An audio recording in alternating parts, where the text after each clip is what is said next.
Hey, this is Dominic, and this is your home for the cutting-edge conversations on optimizing your personal performance, lighting up your sex life, and living a purpose-driven life of your own design. These are the topics that Dominic and I have both struggled with in our own lives and still don't always get right. This is Brian. Welcome to the Great Man Podcast. Whether you know it or not, you were raised to live inside of an invisible man box. Now, the man box is a term that I recently discovered in reading Cleo Stiller's book, Modern Manhood, which is a book that Brian and I recommend to all of our listeners. And Cleo Stiller was our special guest of honor in last week's episodes that we released entitled Modern Manhood. So please go back and listen to those. Now, the man box is a term that was developed in the 1980s by a group of men called the Oakland Men's Project in order to define the series of qualities that men are instructed to embody in order to be a man. Some of those qualities include: do not cry or openly express your emotions. Do not express weakness or fear. Do not be like a woman. Do not be like a gay man. Be a protector. Be aggressive and dominant. The contents of the man box can be broken down into these 5 following categories, which we dive deep into in today's episode. Number 1, success. You must win, beat others, be right, and do not ask for help along the way. Number 2, emotions are a liability. Number 3, belonging. Unless you are extraordinary, you must fit in to be accepted. Number 4, sexuality. You must be heterosexual, sexually accomplished, and never experience performance issues. And number 5, with respect to women, you must protect, be in control of, and dominant over women. So long as you follow these rules of the man box, you will experience a sense of belonging and be looked to as a man. These archaic rules are not only toxic to society, but they've trapped you into a way of living that isn't even your own. And instead, you've drifted into this cage unwittingly. You need to break these 5 rules of man box masculinity and redefine your own rules. Here are a few ways of knowing that you've been socialized into the man box without your knowing it. You're feeling uninspired by the life that you've created. You regularly find yourself emotionally exhausted, having to act and behave in a certain way. You feel restless and trapped by your life, even if you have everything that you're supposed to have on paper. You find yourself unable to confide fully in others. You have secretive parts of your life that you'd be afraid for others to know or to see. And you are unable to communicate 100% of your desires to your romantic partner, to your friends, or your business colleagues. So in this podcast, Brian and I dive deep into defining what this man box is and its rules of masculinity that you need to break free of, exposing where you've defaulted into the man box, how to break the 5 rules of man box masculinity, and 3 very specific questions to ask yourself about each of these 5 rules.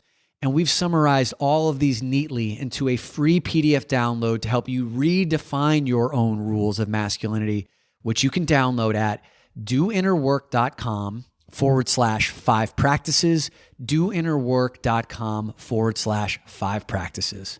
Let's get into it.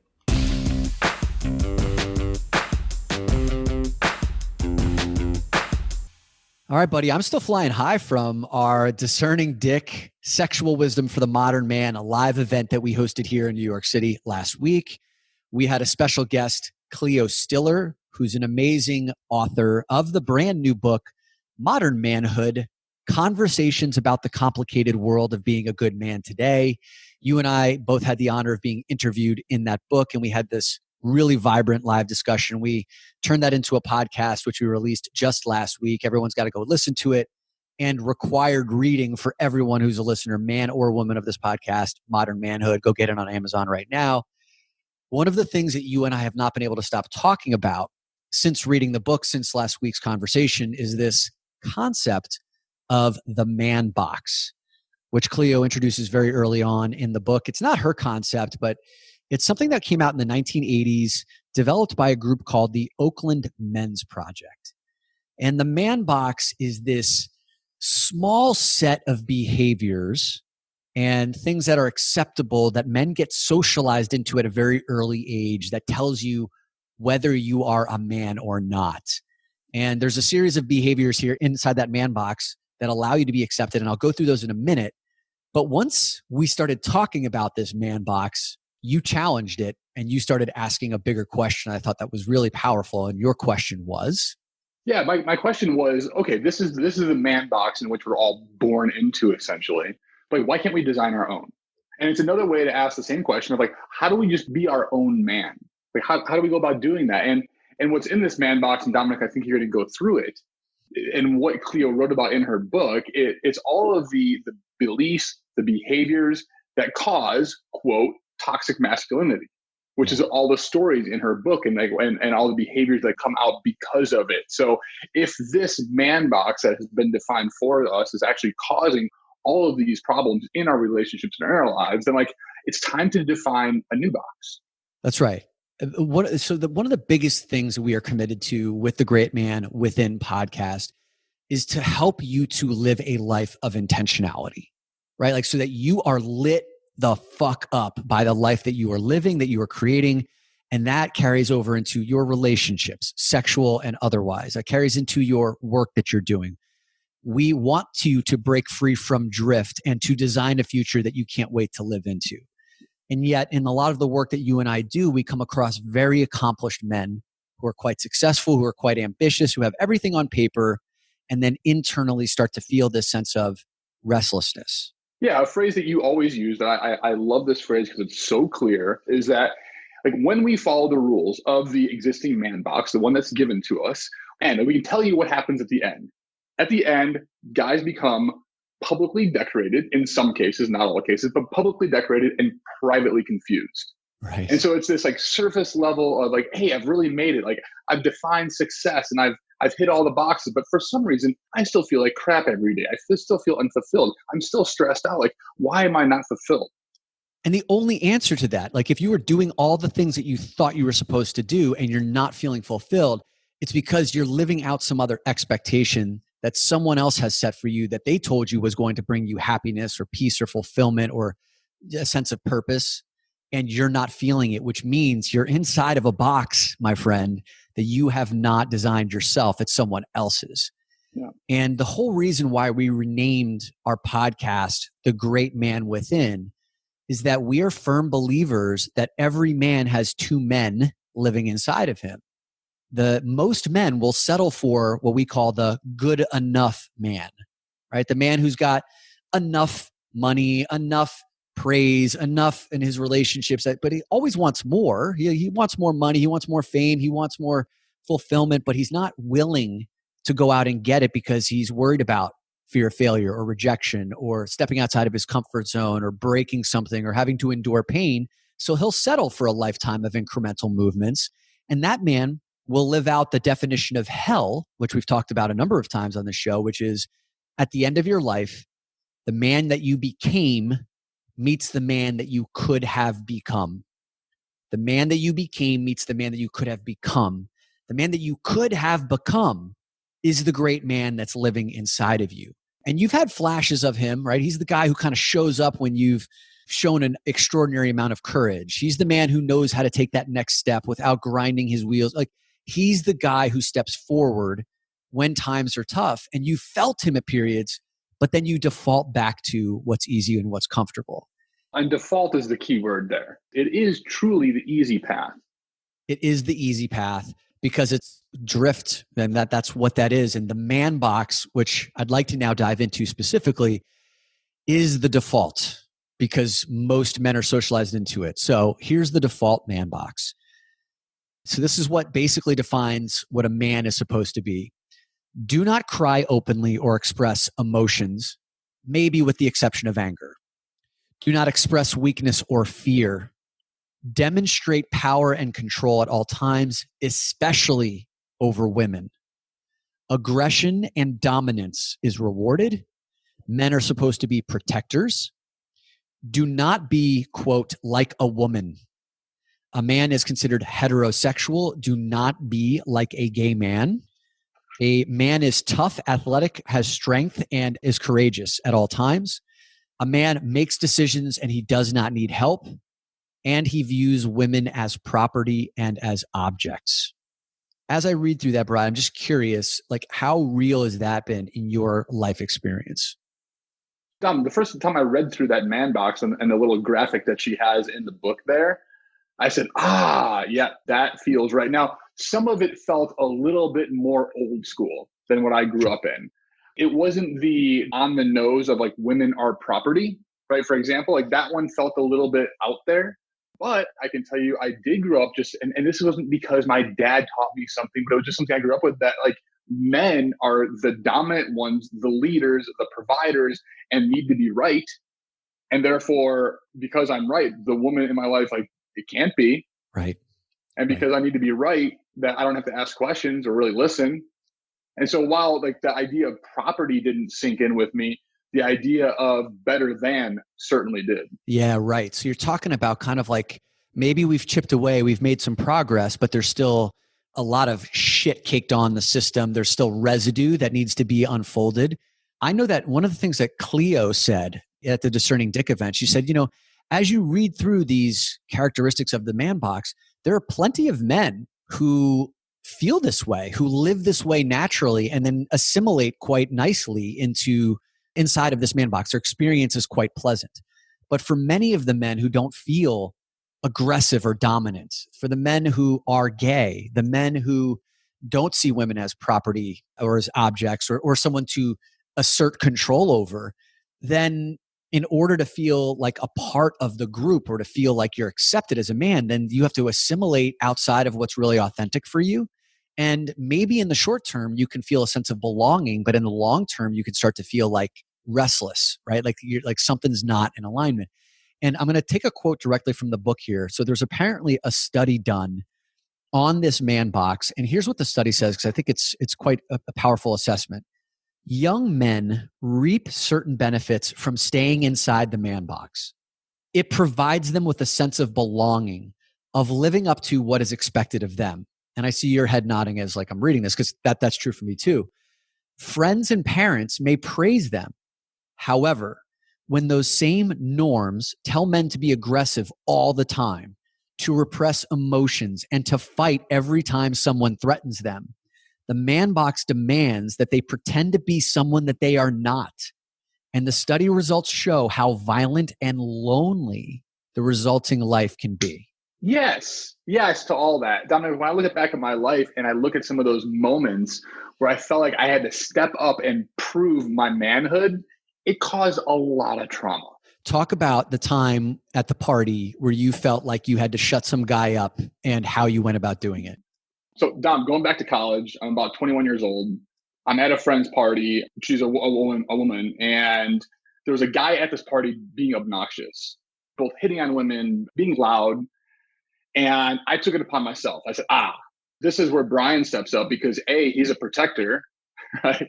And B, I got something to prove. Let's go. So instead of like walking this guy out the door or asking to leave or whatever, I antagonized, I provoked. And as soon as he pushed me, right, words started flying back. His friends were there. My friends were there. We'd go out to the courtyard. And as I'm telling this story, this feels like some sort of a movie setting. We go out to the courtyard and the whole party's there now. Everyone moved outside, like everyone filtered outside to see this thing go down. So this is outside now. We agree that there's a whole bunch of friends, my friends and his friends there, but we agree we're going to do this. We're going to fight, and it's going to be one-on-one. It's almost like from a movie scene, like, people standing around in a circle. Right. The two of you are in the middle, kind of like ready to jockey. Okay. Ready to jockey. And of course, as if you've ever seen a fight in person, like not in the movies, but in person, there's a lot of like, you go first. No, you go first. No, like you're not saying that, but that's kind of the jive that's going on. It's not real super manly. But he eventually threw the first punch, and I went down on the ground on my back. So he hit you. He landed it. Yeah, I think I blocked it or something, but I remember rolling down on the hill, and I'm on the ground on my back.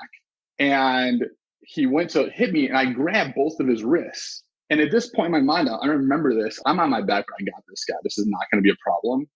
I wanted viscerally to humiliate this guy. And so with everybody around, I had him by the wrists, and I started hitting himself in his face with his own hands. Oh my God.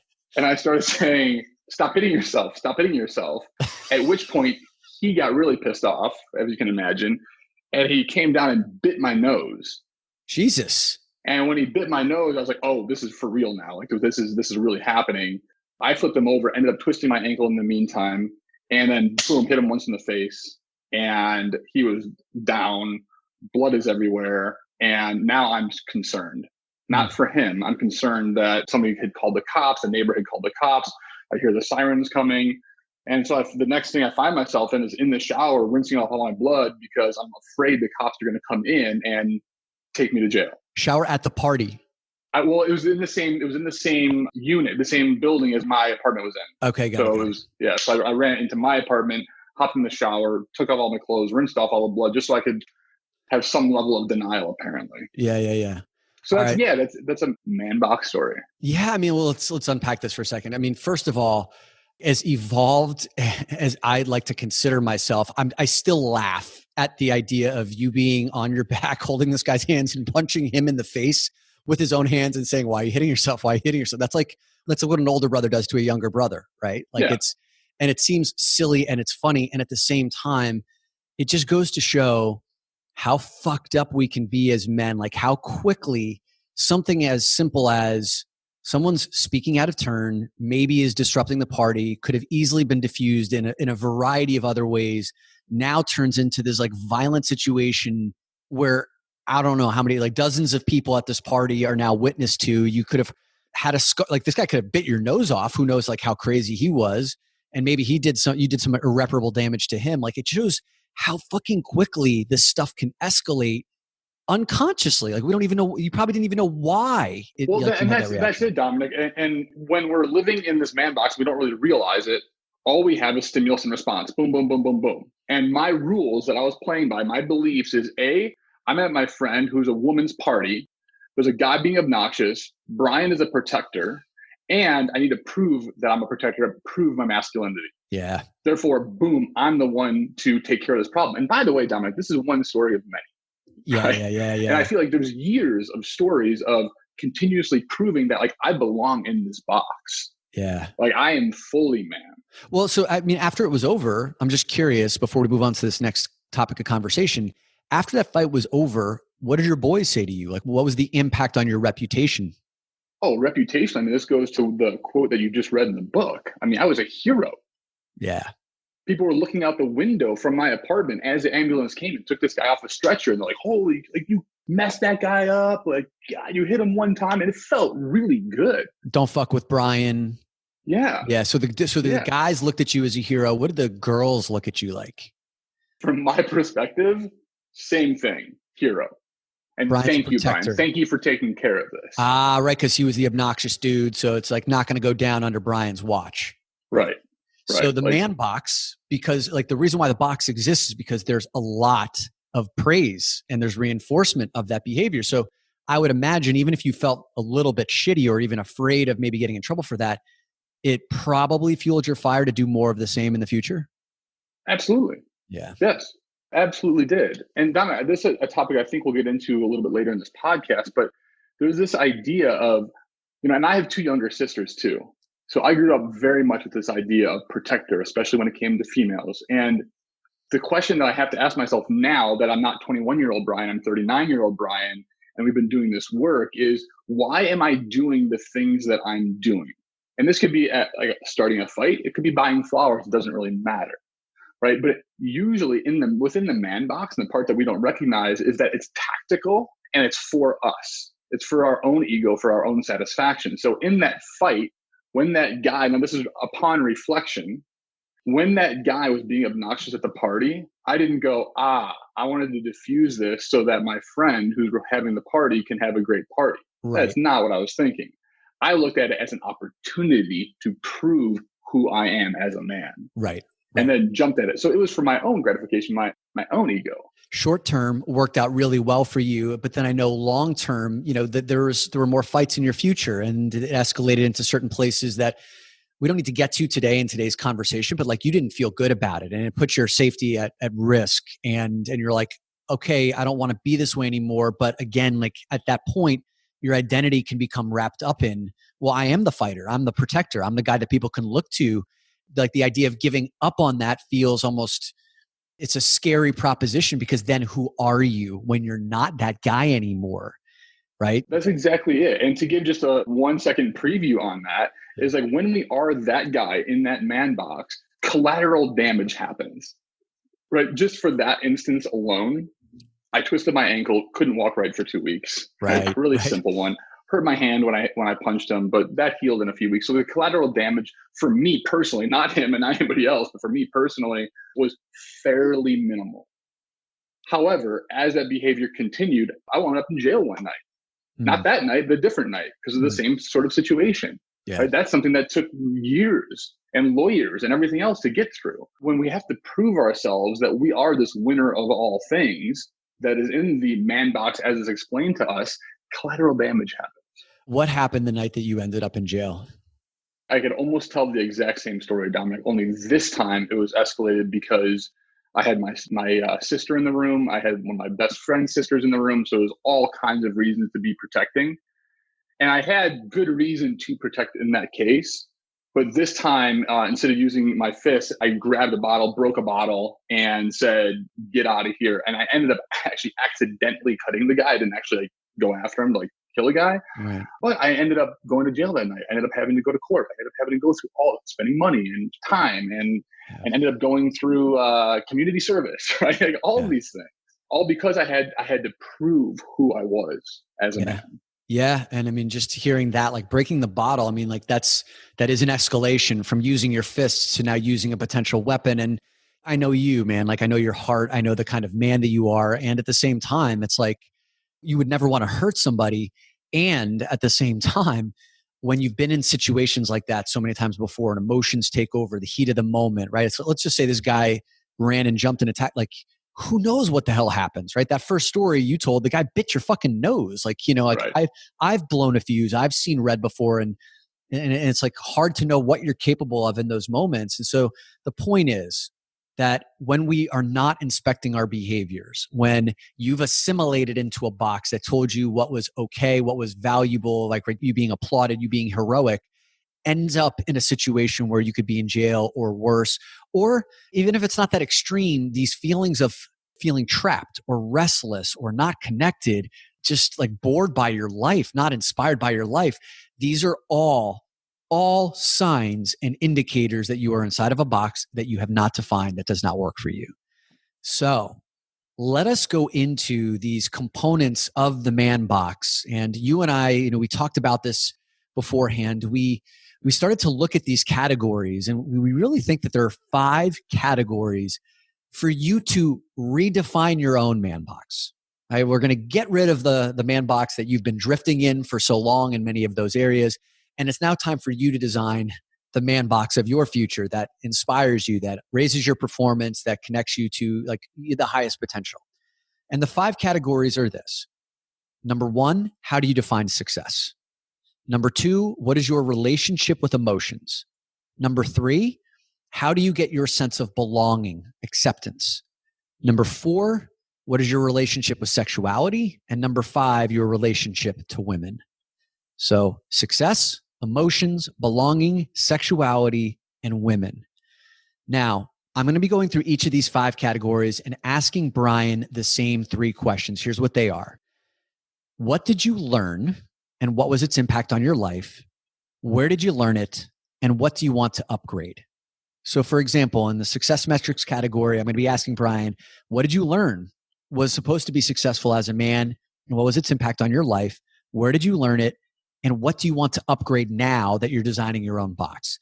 As I'm asking Brian these questions, what I really want each of our listeners, what I want you to do is to reflect on your own life, about the box that you've assimilated into unwittingly. And now as you are designing this man box for your future, ask yourself these same questions. And like we do with a number of our other shows, we're going to have this as a 1-page PDF that's available for download at doinnerwork.com/5 practices, doinnerwork.com/5 practices, all one word.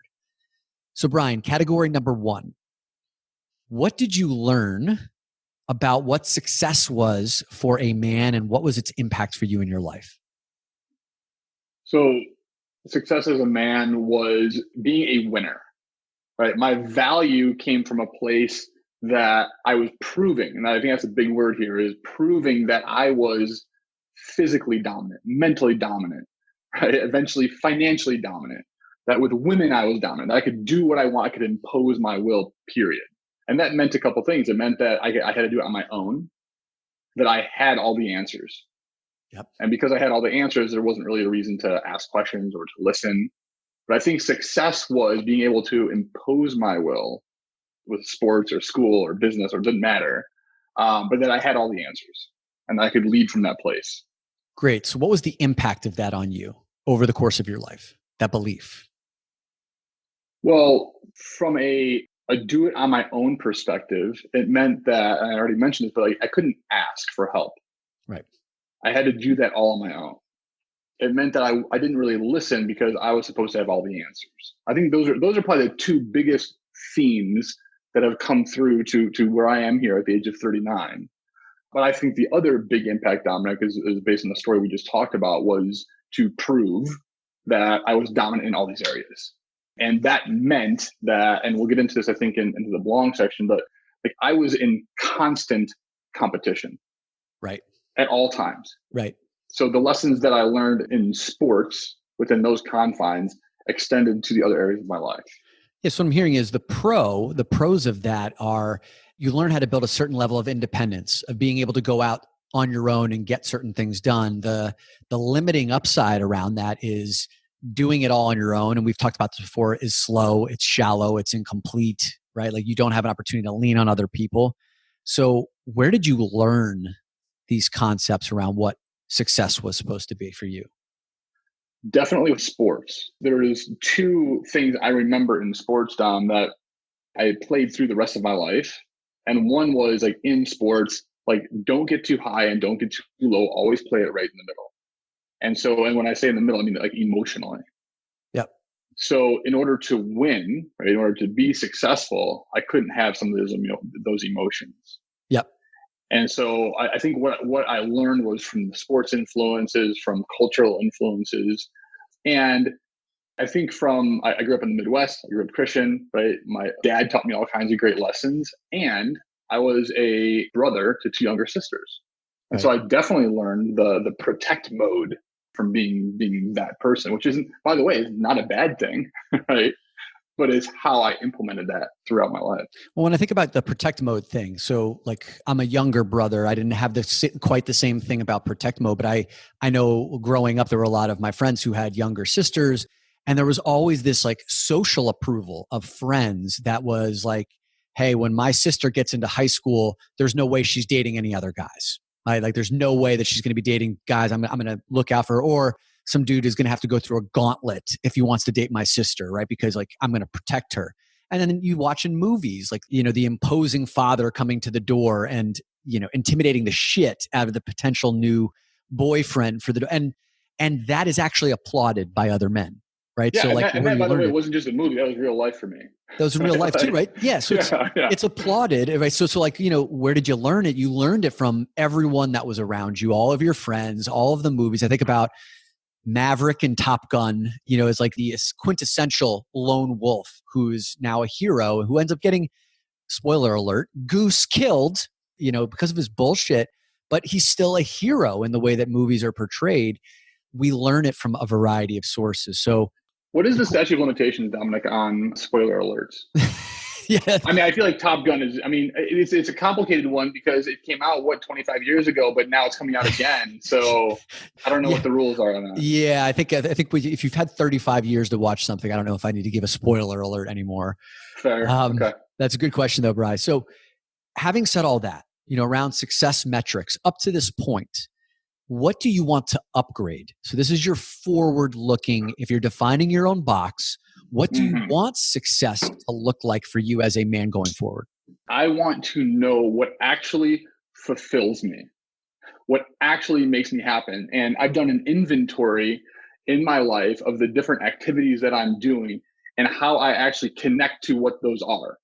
do I actually enjoy doing this, or am I doing this for the payoff of the man box? Right? I know I'm talking, theoretically here, but do I continue climbing the corporate ladder so I can be financially successful, so I can make more money, so I can build a bigger house, so that I can prove to others, going back to that prove word, that I am successful? Or do I want to do something that feels in alignment with who I am, what I want, and what I want to produce in the world? Right. And so now we're getting into purpose. Like, what is our true purpose as opposed to the success of what the world tells us that we should be? All of the other ones, Dominic, that we're going to talk about here are under this one of success. Sure. Right. Totally. And like, what are we actually going after? And so success, defining like what I want and that fulfillment, that's what I want to upgrade, to actually feel what that is and define what that is. right on. I mean, success for someone else could be happiness, right? You can like success could be a proxy for happiness. One of our men's group guys, Mark Krasner, he asked me this question and he goes, what did the Dominic of 10 years ago think would make him happy or successful? And I was rattled off, well, I wanted to make $1 million in a year. I wanted to, be the most promotable guy in my business. I wanted to be a ladies' man, a few of these things I thought would make me happy. And to some extent, like they did, but it also left me in this place of feeling restless. As I think about what success looks like for me going forward, it's making an impact on millions of men who are starting to do inner work, helping other men create environments where they can thrive and those that they care about can thrive as well. I want to be in a deep, committed, loving relationship with the partner of my dreams, raising a family on our own terms. Like those are things that are success metrics, very specific, that I want from my life. And so as you are listening to this, think about the contrast of where you once were, maybe go back 5 years in time, what you thought would make you happy, and then start to envision like what those success metrics specifically could be for you in the future. Yeah. The question I keep asking myself is, am I doing this because I'm trying to prove something? And am I doing this just because I think I'm supposed to, but I haven't really inspected it? Right. And with those two questions, it creates the space to actually create what we want. Nice. I want. All right. Category number 2 is around emotions. So, Brian, what did you learn with respect to emotions, and like what were you allowed to show and like what was okay or not? And then what was its impact on your life? This was probably the biggest change, Dominic, that I've gone through in my life. And wow, it has been a big one. Okay, emotions, right? First of all, you don't talk about it. You don't talk about the emotions. Also, if you do talk about them, it's only from a standpoint of like which ones aren't allowed. So which emotions aren't bad, right? Jealousy, anger. Let me leave anger out for now. But jealousy, sadness, definitely could not feel those. Those were bad because it basically meant that I was less than. Yep. Right. And if I did feel those by any chance, if I could feel those, I'm like, get over it. What you learned also, Brian, was, you just said this, emotions are a liability. You just said that, right? Like they're a liability from like the sporting world was, if you get too high, if you get too low, you won't be able to perform, you won't be able to be successful. Emotions are a liability. The belief was, if I have emotions, I will be less successful. Yes. Right. Yes. If I actually allow myself to feel. And in this one, there was a guy, Vince Lombardi, that used to talk about, there's a quote that I was told as a kid. And he says that, he was referring to, the context was of him talking to the media. And he said, I don't talk about my problems because half the people don't care about them. And the other half of the people are glad I have them. Right. And so I took that as a young kid and said, great, like I don't have any problems, no emotions. And I'm certainly not going to talk about them with anybody if I do feel them. Vince Lombardi, legendary football coach for the Green Bay Packers, and the Super Bowl trophy is named after him. So, I mean, this kind of dovetails nicely into, where did you learn, right, that these emotions were a liability? And you just gave one really prominent source of that, which was sports, right? Yeah. Sports. Yeah. Where else did you learn that emotions were a liability? I also picked it up from religion. Because like jealousy, for example, right, is the green-eyed monster, punishable, one of the 7 deadly sins. Therefore, like, oh my gosh, like what if I felt that? That means I'm bad. I'm actually sinning because I felt that. So that was a big one too. Where else did I learn that? Oh, also in sports, if a guy was crying, whether it was because they struck out or because we lost the championship or whatever, that guy was looked at as weak. Totally. as like, oh, this guy can't, like, suck it up. This guy can't handle it. Yeah. And I said, wow, I remember even if I was watching a movie that was sad, if I felt, I don't know if they're even muscles or what they are underneath the eyes, like before we start to cry, if I felt that, I would suck, even at a funeral, Dominic. Like, this wasn't just movies, right? These were places where sadness should be very much accepted. And I'm talking like my grandfather's funeral, right? And if I felt that come up, that welling up, I would do everything in my power to suck it back down. Yeah. So that sadness is not allowed. Yeah, it's not allowed. I'm thinking back to last week's Discerning Dick event where a man named Julio, who came to our event, talked about his son was out. I think they were trick-or-treating or something like that. Maybe he fell over, I forget exactly what had happened, but his son was crying. And there was an older Italian woman who walked by and said to this like 4 or 5-year-old boy, "Stop crying, boys don't cry." And then Julio walked over and said, "No, boys do cry," and he allowed that. So he intervened on that. But another influence are the parents, the adults. And sometimes it's women who have intervened in our lives to tell us, boys don't cry. Or if like you've been, say, dating a woman where you've shown an emotion, and some women get turned off by that and shut it down. Be a fucking man. Not every woman, by no stretch of the imagination, especially not the ones who listen to this show.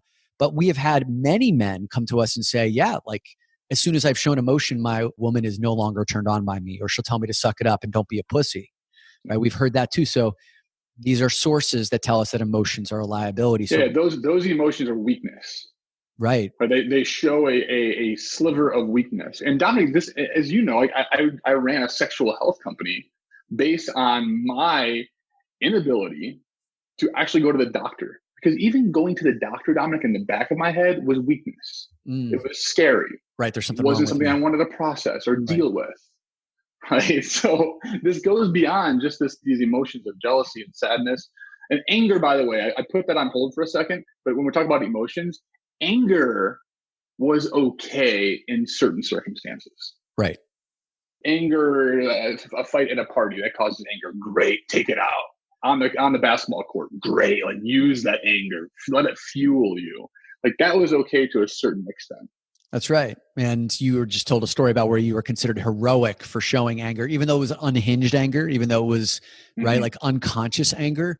Anger can certainly be channeled in a proper way. Like on the sporting field, we see it happen quite often, fairly effectively. There's obviously some refinement that could happen, but anger seems to be the one emotion that most men are at least allowed to have. Now, the key question here is question number 3, which is what do you want to upgrade when it comes to your relationship with emotion? This is the clearest one by far to me, and it is simply let it all in. And Dominic, something that you and I do with our men's group every Monday, I do this every day in the morning as part of my morning routine. I do both a physical and emotional check-in with myself. And it takes me that because I don't immediately feel these emotions. It's not something that I just can do on the fly yet. But when I sit down, I go, literally, how am I feeling right now? Where am I feeling that? It gives me more data to make decisions. Yeah. And gosh, like talk about a change in intuition, a change in being able to make better decisions. I feel like when I wasn't allowing myself to feel these feelings, which all have intelligence, each emotion has an intelligence in it, I was playing with half a deck. Yep. Playing with only half of the information. Yeah. And when I'm allowing these feelings to come through, I can make better decisions. A really quick story on that is when I was running Beam, I had a whole list of things to do that day. The night before, I went to an event and a company was talking about all the people they had as part of their team, and I was feeling sad. Now, what I would have done with that sadness back in the day is absolutely nothing. I would have continued the next day doing all my tasks on my list. But instead, I inspected that sadness and felt it fully through. And the intelligence in it came through me and said, interesting. Like you're sad because like you don't have that same kind of team that's operating in that way. That's what you need to focus on, Brian. And I changed my entire day, entire week, entire month. So there's an intelligence in the emotion. It's not a weakness. Right. And maybe to summarize that, it's that emotions are data. And if you can learn to read that data, it can be the highest form of intelligence, right? And, I look to the richest man in the world or the second richest man in the world, depending on the day, but Jeff Bezos has a quote where he said, all of the most important decisions of my life have come from heart, intuition, instinct, and my gut. If you can make decisions based on data, then by all means do so. But as it turns out, all of the most important ones that I've made in my life have come from heart, intuition, instinct, and my gut.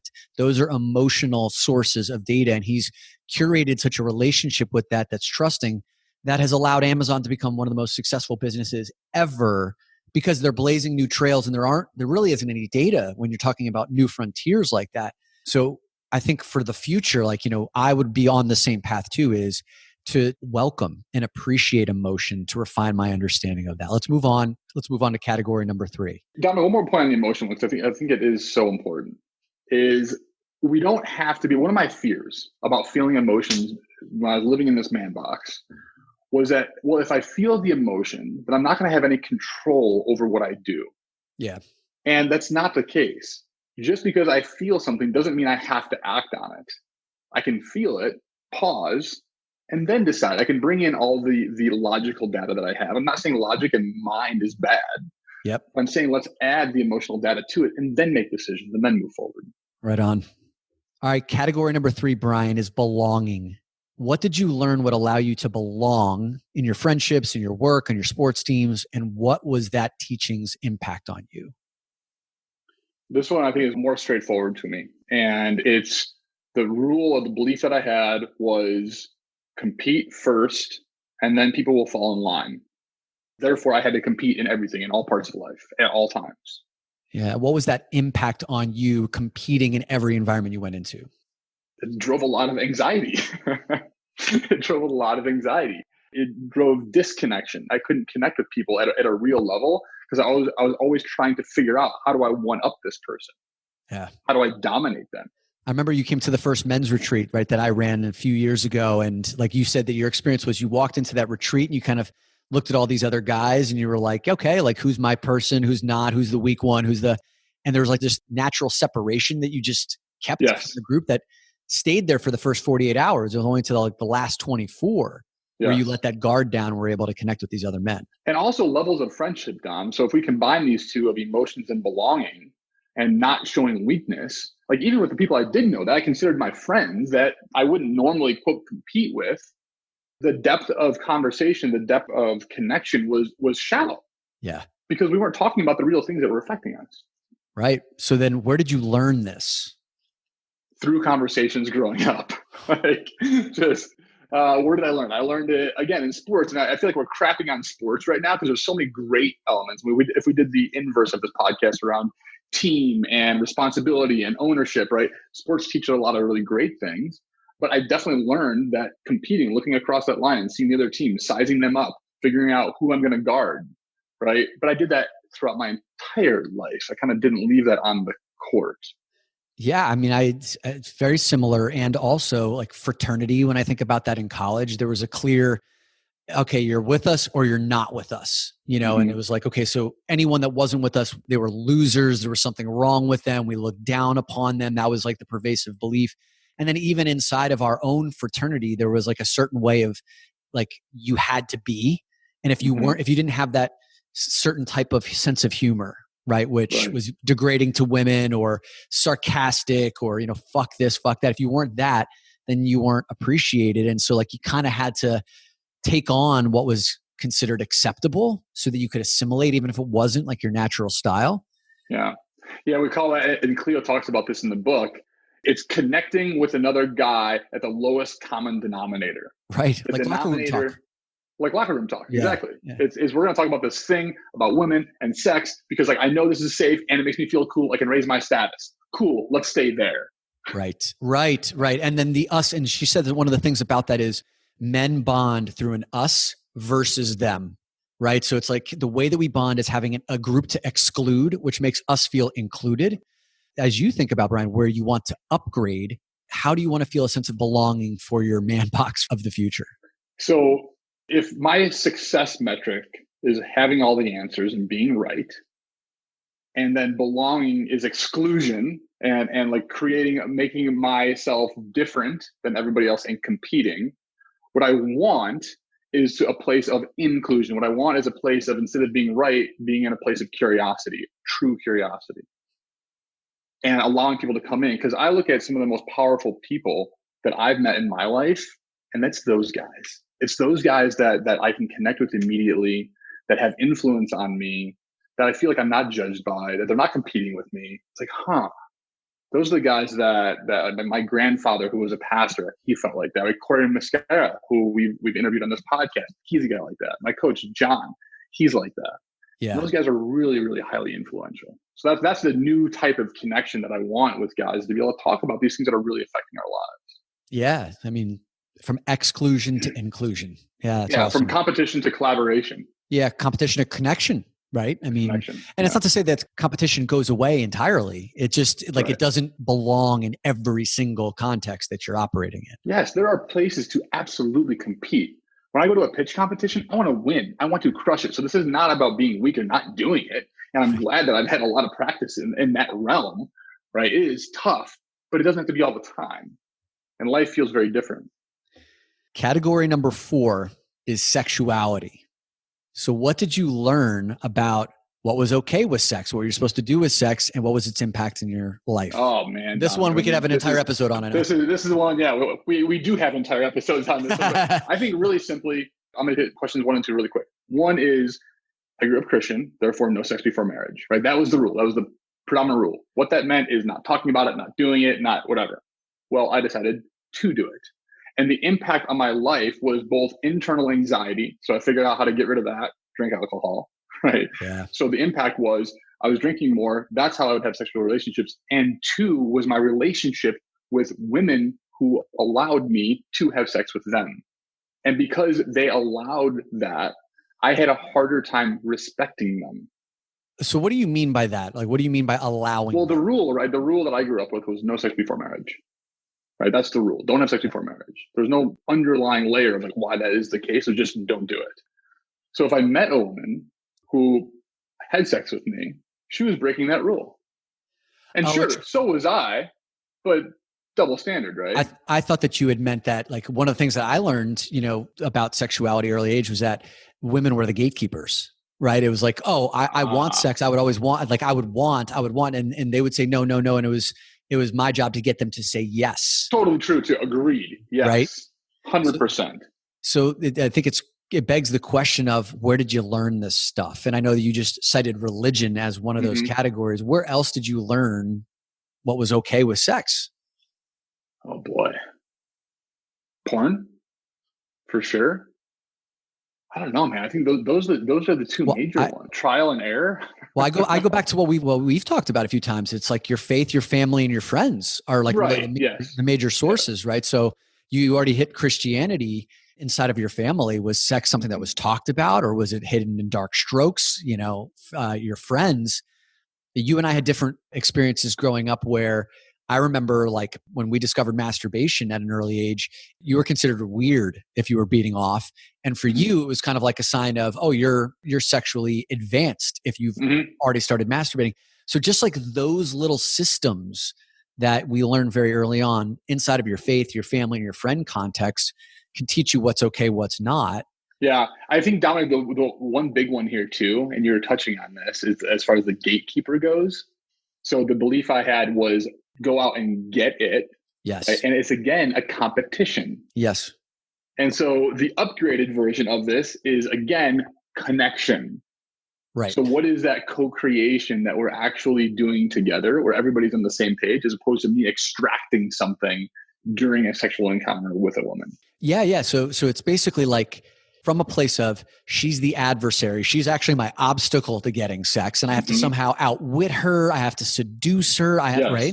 Get her drunk, to this place of, no, she's a human being. She wants this as I want this. It's that we have to find a place of connection and safety and excitement and being seen and understood. That's what the upgrade looks like for you in your life. There's a lot of fear for guys in this. Like, hey, I don't know what to do. Post Me Too. We talk a lot about this at the Discerning Dick event with Cleo. So what do I do? And the short version of this is, what are you after? Right? Are you after just the act of sex, or are you after connection? Because if you're really truly, not as a tech, but you're really truly after connection, and that's your first step, she will feel that. You guys will be on the same page before doing anything that could potentially put you in one of those gray zones. Right. That's right. Great, man. So before we get to this last category, again, this PDF for you to do this on your own, because as you can hear, Brian and I are kind of moving quickly through this. I mean, each one of these could take an hour, like to really dive through. Go to doinnerwork.com/5 practices to download the PDF. Brian, last category is your relationship with women, right? What did you learn about what a man was supposed to be in his relationship to women, and what was its impact on your life? I believed that a relationship with a woman came after everything else that I needed to be successful. So love and a relationship would be a liability to me being successful. Ah, okay. That was the belief that I grew up with. It was something that you're supposed to do, supposed to be with someone, and yes, be in love, certainly. Raise a family and do the right thing, right? All the success measures that you're supposed to have in the man box, but not at the expense of meeting all of your success criteria of providing, of protecting, of leading, of having all the answers. Huh. And with that belief, there wasn't much value in the woman in terms of adding to or being part of that success. Yeah, she was a liability. She was a liability. Where did you learn that? Well, again, man is head of the household. Right? I learned that through religion. I mean, we could call it whatever we want to call it, Dom. Call it the patriarchy, call it culture, call it whatever. Like, it's really hard for me, like in the moment, to pinpoint where exactly I learned because it was pervasive. It was everywhere. I think about one of the shows that I loved when I was in my 20s, and I went back to try and watch it again recently. It's like horrifying. I can't. Entourage.